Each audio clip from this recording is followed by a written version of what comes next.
Good evening and welcome to Face. For the Newsfirst team, I'm Niresh Aliathambi. Well, it's been a wonderful weekend, a peaceful weekend where people, they went down to the polling booths en masse and they voted, and it was an amazing feeling, wasn't it? After several years, we got to exercise our franchise.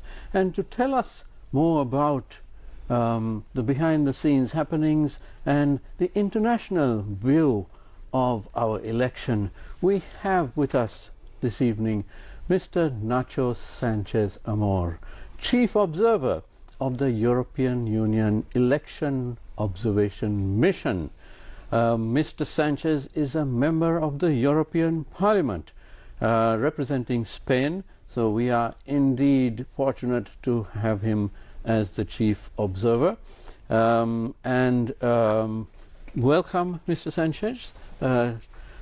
You've been in Sri Lanka for about a week or so now, and you've been directing the operations. Your team, of course, has been in Sri Lanka for several months. Tell us about how you and your team feel about this election. Well, thank you for having me. It's a pleasure to be face to face. I would like to underline the starting of any electoral mission of the European Union is to receive an invitation. Then we receive the invitation of the Sri Lankan authorities.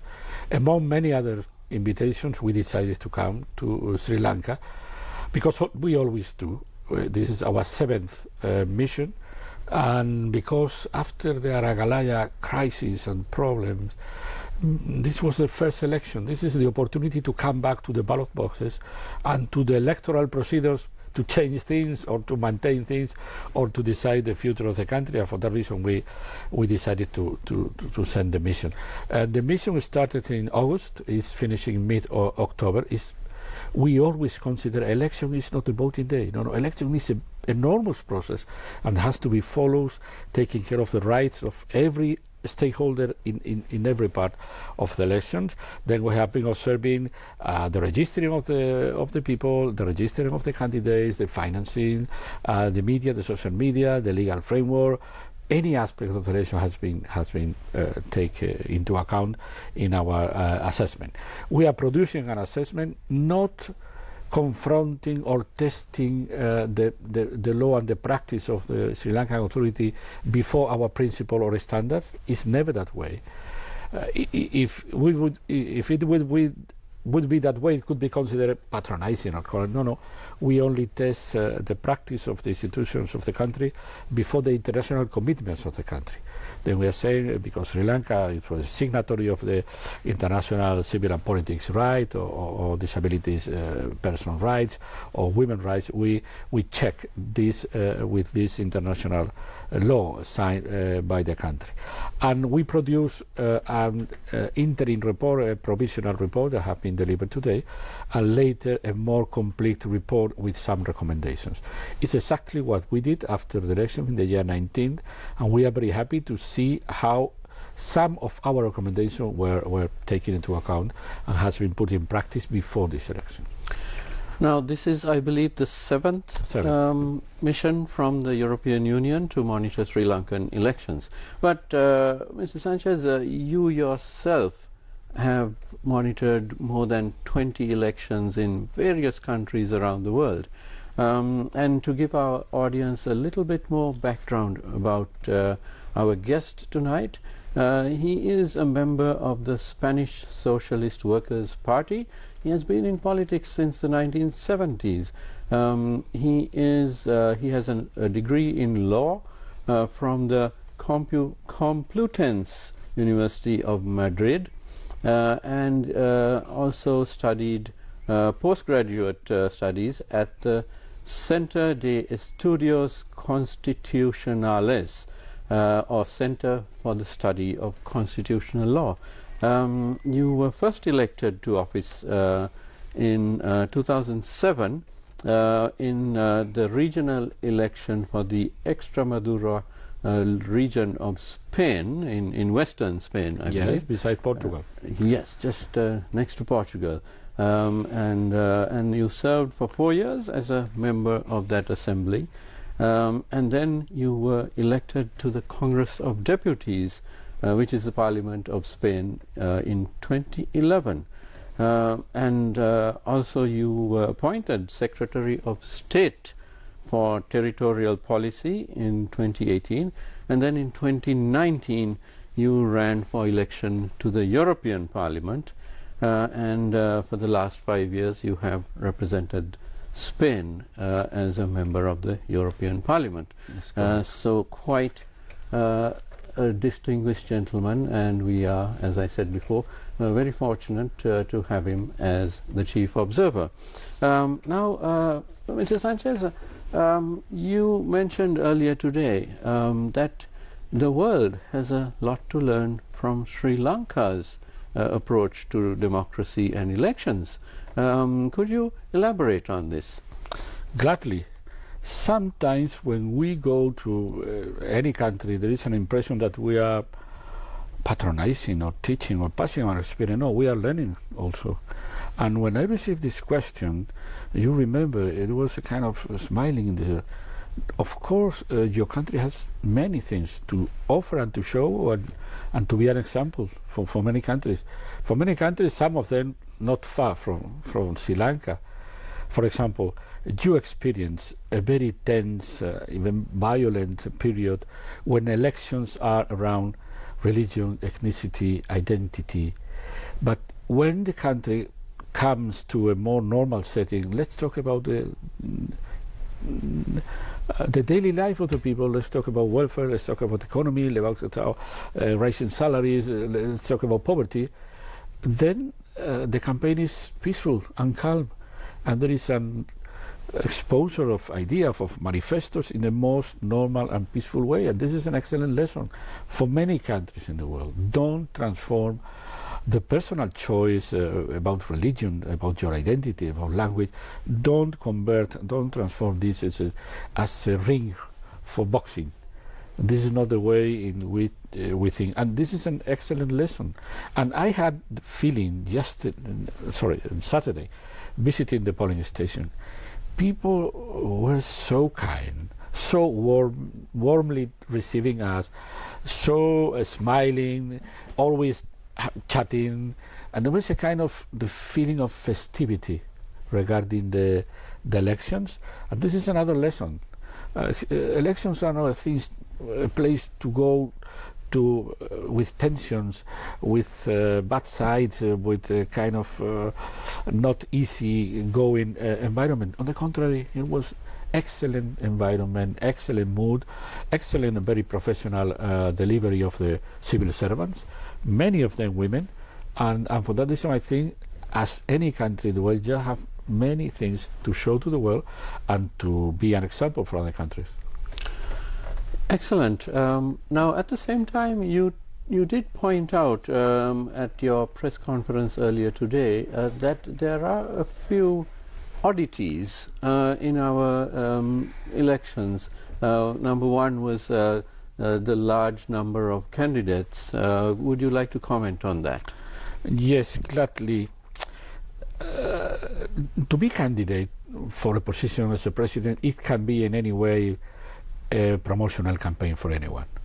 The country is looking for a leader, and then it has to be some kind of filters to be sure that the candidates are representing something in the country. When I raised this issue with many interlocutors, they say, then you think we have to raise the guarantee, the deposit? No, because this is an economic filter. I don't think that politics or responsibility has to be left to the wealthy people. But at least you have to create a kind of filter in which you are sure that this person is representing something. In my view, and this is only an example in other systems, is to collect thousands of signatures of citizens. Okay, it could cost some money, but nothing to do with the money that is spending by the state in every candidate. The police escort, the enormous ballot boxes, the security around the rallies, having 39 candidates in which part of them even didn't campaign is spoiling public money in people not really competing but having other agendas, maybe proxies from other party or candidate, but I think try to create filters, non-discriminatory filters, in which the people can be sure of choosing among people that represent something in the country is a good thing. But one of my main concerns, as you remember, is the lack of women. Not one single woman in among 39 initially, 38 at the end. That's not representative of your society. Absolutely. There is a few women in the parliament. Many women dealing with elections, but the chairing of the polling station were mainly men, and for that reason one of the things we are recommending to the country is again to make a real effort on including women in the political life in general, starting from the parties. The parties can't have women only to decorate or to appear or to give the opportunity to say we have women. No, it's to put women in position of responsibility, and that creates the ground for advancing in the institutional level. And probably, I hope, in the next parliamentary elections, apparently they are going to see, we could have more women in positions to be elected as a member of the parliament. Excellent indeed. In fact, Sri Lanka has had only 4 women candidates for president in all this time, all our years of democracy. The first was Mrs. Sirima Bandaranaike, who ran unsuccessfully in 1988, and then of course in 1994 her daughter Mrs. Chandrika Bandaranaike Kumatunga ran successfully, and again of course in 1999 she ran again successfully. And then a few years ago we had one other lady who ran unsuccessfully, that was Dr. Ajanta Pereira.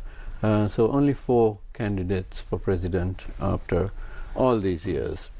Now there was another issue which concerned you, which was the imposition of a curfew, which you felt was an anomaly, disproportionate perhaps.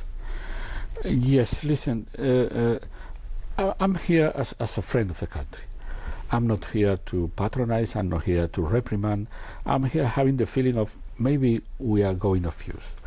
Then I have been following the process. It's my second visit. The same day, the election commissions went out saying this has been the most peaceful election in the history of the country. The same day, a curfew was imposed. How can you explain to anyone, to a foreigner landing in the country, that in the morning citizens are praised and in the evening they are sent to home because there is a kind of mistrust? It's a sharp contrast, and it has to be solved.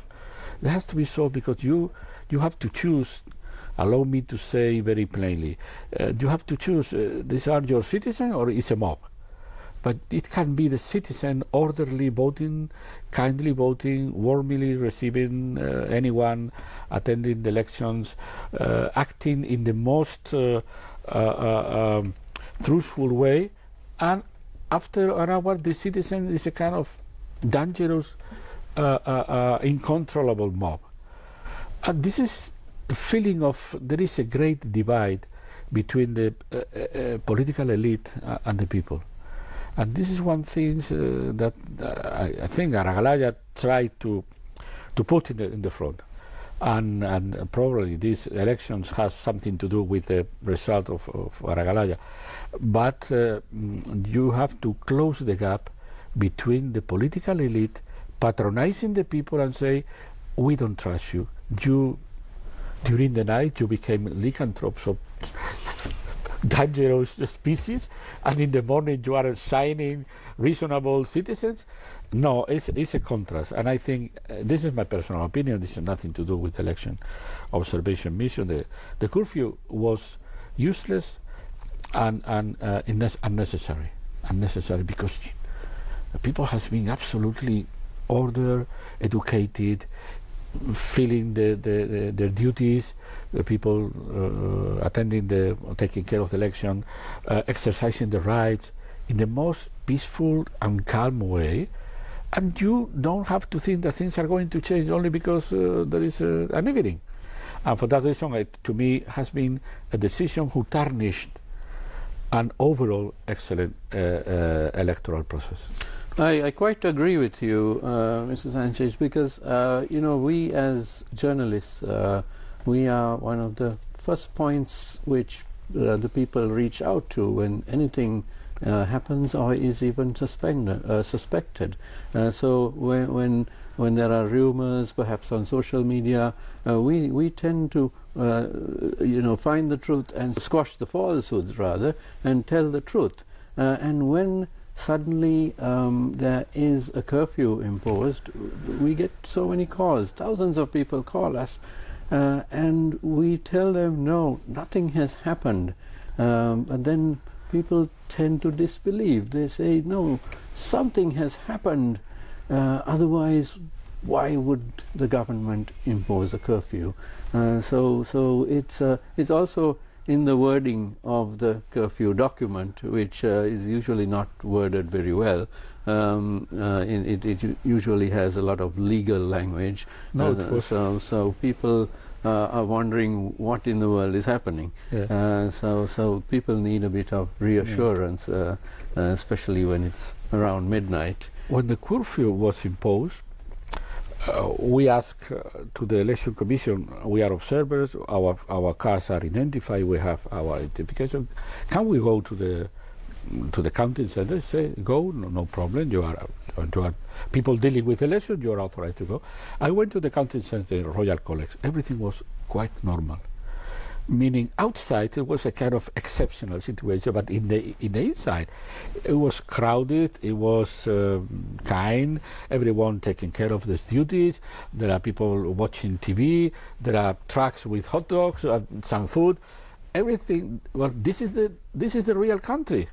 The other side of the verge, the other side of the prison, it was a strange, empty city, and I think the right to participate includes the right to celebrate. Orderly, peacefully, but there are no reason to deprive a citizen about the joy if finally the party he prefers has been won, or the contrary, to express sorrow or concern because there are. I know it's a kind of contrast that I only underline.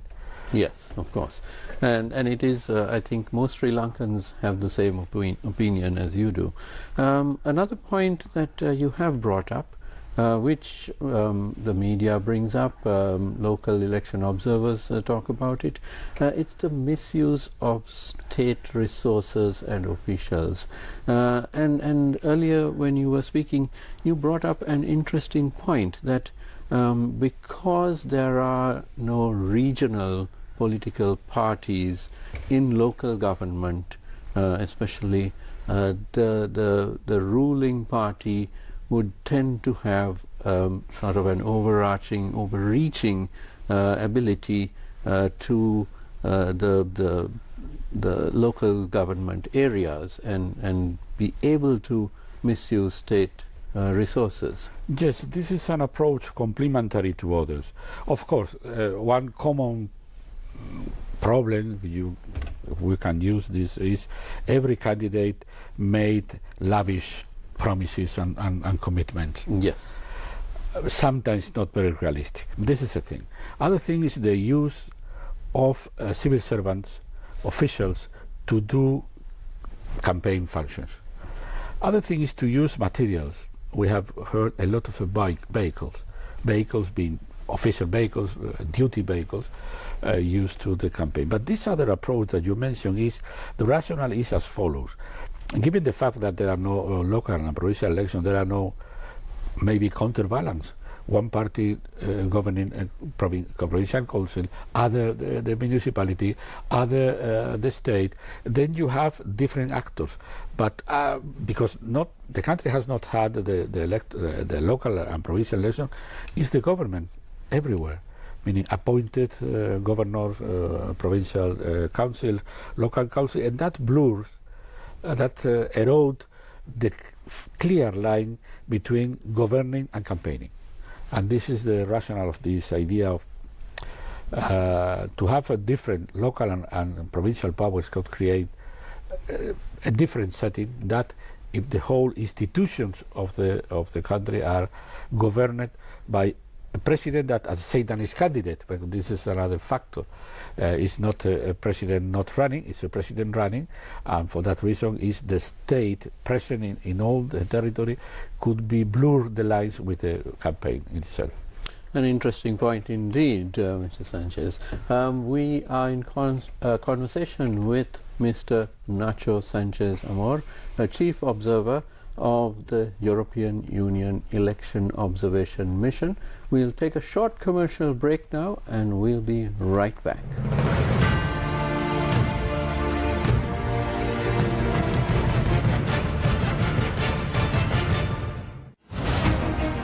We live in a world of progress, but what if progress isn't reaching everyone? Millions of Sri Lankans struggle without access to clean water, safe roads and bridges to a better life. But you have reached out. You have touched their lives. Thank you, Sri Lanka, for making Gammadda the most impactful rural development movement in our nation. Gammadda, for the people, by the people.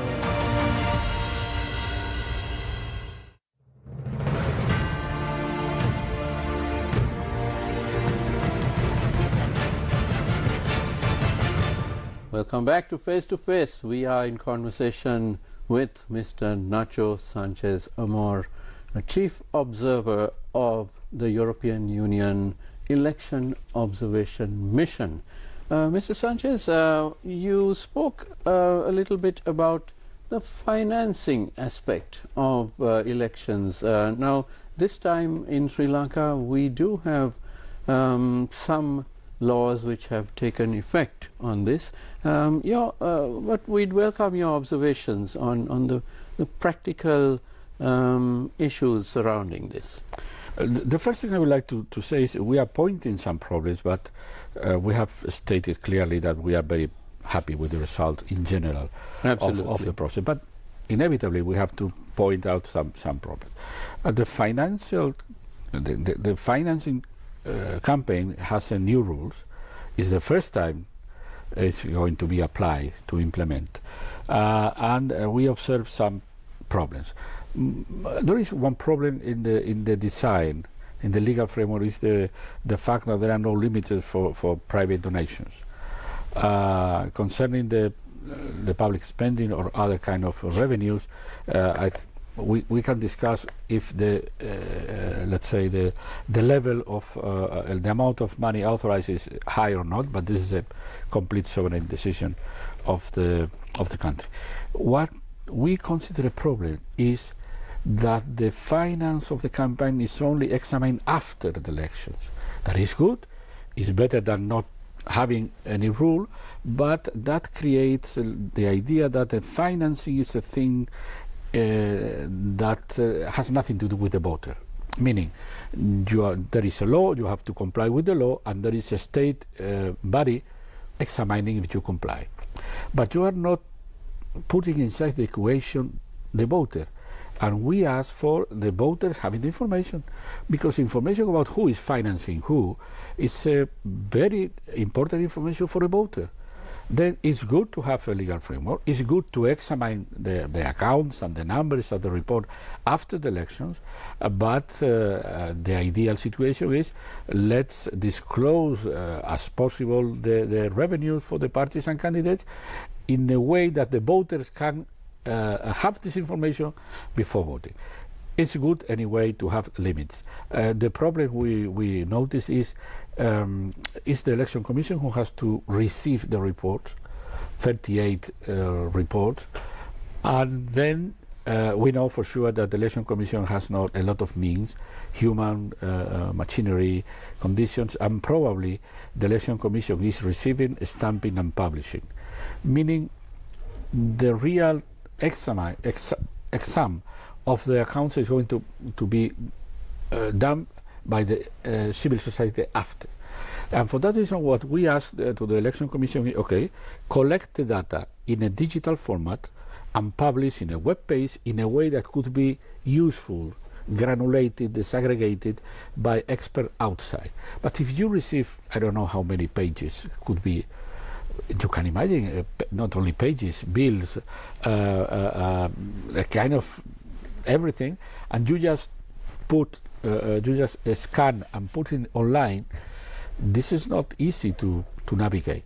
And for that reason, one remedy to this problem is to collect the information in a digital format and to publish in a digital format, because we know for sure, we talk to them, civil society organizations are ready to try to have a view on the campaign financing. That's a very practical solution indeed, and I do hope that these can be put into effect. My own feeling as a journalist over 35 years, and I've covered many elections, is that we had a step in the right direction, an important step, but of course anything and everything must be refined. Yeah. Would you like to comment a little bit about the role of social media in elections? And this is something which every country is grappling with. Yes, this is my first take. This is happening everywhere. This is not your problem. It's not our problem. It's a problem of use, of misuse of social media to interfere in campaigns. Well, to interfere or to act, because there are, of course, any citizen can come out expressing their views or the preferences freely, and this is part of the freedom of expression. There are several questions. One question is, there are a kind of intermediary. It's not the citizen and the public sphere, that the companies, the platforms, and the platforms know the law. And the Election Commission has warned, even I think publicly, the platforms saying you have to comply with the law. For example, the campaign finished Wednesday at midnight. There are no more political propaganda. Some of the platforms, they comply, and some of the platforms simply disregard. And we have observed, and you have observed, a lot of campaign in the silence day and in the day of voting, and this is a violation of the law and has to be tackled. Other issue is social media has come a very muddling space for hate speech, for misinformation, to be used not only with advertising, but there is a phenomena that it's happening here in many other countries. The parties or the candidates or the proxies, they talk to a person with some notoriety, influencer, having 1,000 of followers, and they arrange with this person the use not of the account to create advertising, no, to use the account as if the proxy or the party is the person. Then you, allow me to say, you hire your personal account, you have 200,000 followers, and then there appears messages as if messages were from the account when have been produced. So these are influencers you're talking about, yes. Probably, it's not clear, there are a kind of economic compensation for this hiding. Right. There are many phenomena around social media. We always have in our mission a specialist in social media, one for the media, another for the social media, and these specialists have been following around 300 accounts, every account having more than 1,000 followers, trying to have in the three languages, trying to have a map of the and we observe a lot of this information. You know, as a journalist, that the election commission went out saying fake surveys.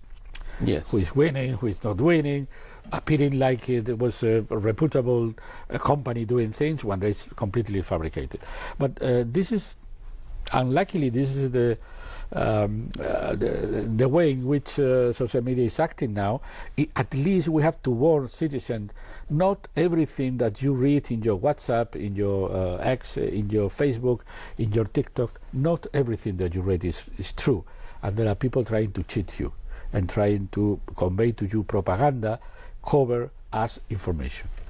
Well, the fake surveys were very annoying to journalists such as myself, because every day I would receive at least 10 fake surveys from people I know. It could be friends, relatives, or just people I've interviewed on my shows, and they send it and say, is this correct? And I would always have to say, no, it's not, as far as I know. So it was quite irritating, but you know, I do agree with your point on fake surveys. What about the lack of debates among the political candidates? Because here in Sri Lanka we have been, the political discourse has been very serious. We have been talking about the economy, about the bankruptcy of the country, how the country can come out of it, the poverty levels, unemployment, the brain drain of young people leaving. So very serious issues. But there has been, I agree with you, a lack of debate among the candidates. The lack of debate is a problem in itself, but it's aggravated by the fact that normally the media in your country is very biased or very partisan. The media are affiliated or supporting or conducting, let's say, the same ideas or reinforcing the manifesto. In this panorama, of course, you could have a good information when you read 5 or 6 different outlets to have a complete picture, and this is not always easy. And for that reason, in this special environment, to have debate is very clarifying, because you put the candidates among them to discuss. And as you said, there has been a very serious debate when the manifesto came out and saying these manifestos of AKD is able to do what they promise, and there was some analysis of economists if this is realistic or not. But this is an excellent material for a debate, and that could offer not only ideas or programs but personal impressions. Is this person affirmative? Is this person shy? Is this person able? He's rapid in the responses, and for that reason, usually the debates are very useful. There were some invitation to debates. I even heard them say, "Let's debate with IMF." Well, it's a little bit heterodox, but one way to force debate is if you deny a debate, you are having a cost. Meaning, in the political culture of the country, you have to understand if there is some candidate denies to have a debate, he's losing something, because it shows weakness, or he's keeping a good position, not risking the position. And the only way to really force debate, in some countries there are kind of mandatory legal debate, but if not, is to know clearly, if you don't want to debate, this is a cost. It is having a cost for you as a candidate. Now, the Election Commission of Sri Lanka has been praised by many people for its handling of this particular election, and you yourself, your report refers to it as well. But you have also noted the lack of resources for the Commission. You've mentioned funding, personnel, and other types of resources. Would you like to elaborate on that? Yes. When we come to a country, the first thing you immediately smell is this country having, in general, the state, the political will to do things better? If it is the case, as is the case in Sri Lanka, this is very rewarding, because your work is not to be cheated. Your work is being of use. And we appreciate it immediately when we started talking to the Election Commission. Immediately that we engaged with the Election Commission, we noted they were professionally excellent, committed, and trying to do the best for the country. This is for sure. The political will to do things better is there, and I think one of the assets of the Election Commission, they have been vocal, not only doing things internally, organizing with a good organization, with good contact with it, no, coming out with the problem, being proactive, preventing parties and candidates to do things. But what we notice at the same time is the ability to enforce the decision. The police has been excellent, because they always address the police, even for informal ways, and the police immediately went out and came to a rally and grabbed the meals or the beers that were going to be distributed. This is an excellent channel. Election Commission, police, immediate reaction, no papers, telephone. Excellent. But, for example, in the exam of the financial report, we know for sure they have no specialists in that kind of accountant. And that kind of one thing is the political will is there. They acted excellently doing the things, but we notice a lack of resources to enforce every decision. This is the difference. Okay. You also mentioned earlier in the day that there are a few new laws and draft bills which are of a little bit of a concern. Yes, the concern has been expressed before. The law, the anti-terror law, the online safety law, and NGOs law or draft law, it could be used. The laws are always considered neutral. The question is, how are you using the law? And these laws open some interpretations to be used in a way that could erode or could damage fundamental rights. This is our preemptive warning. But we, for sure, this law has not been applied. For the moment, not in the election, at my knowledge, not in other way. But at least we have to repeat our concern, because it's not coming from now from the election. It's when the draft laws were created or were drafted, there are several regulations in the law that eventually can create some erosion of the freedom of expression and others. What about civil society organizations in Sri Lanka? You must have interacted with some of them as well, local observers and so on. Regarding the elections, has been very, very active in two fields. Transparency, they put a lot of pressure in the financing regulation. It's the first time they said, we are examining the files, we are examining the accounts, and they were ready. Other part is inclusiveness, people with disabilities, to put pressure. We encountered some polling stations not being accessible for people in wheelchair. This is the first thing, but there were the templates for the visual impaired people. It's excellent.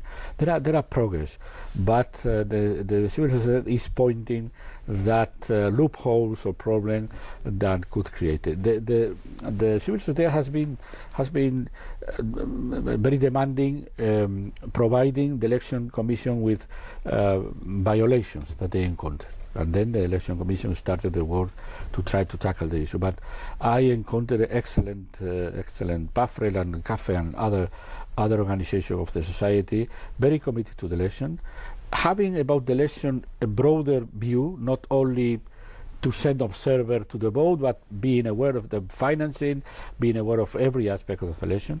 And I think it's a good example of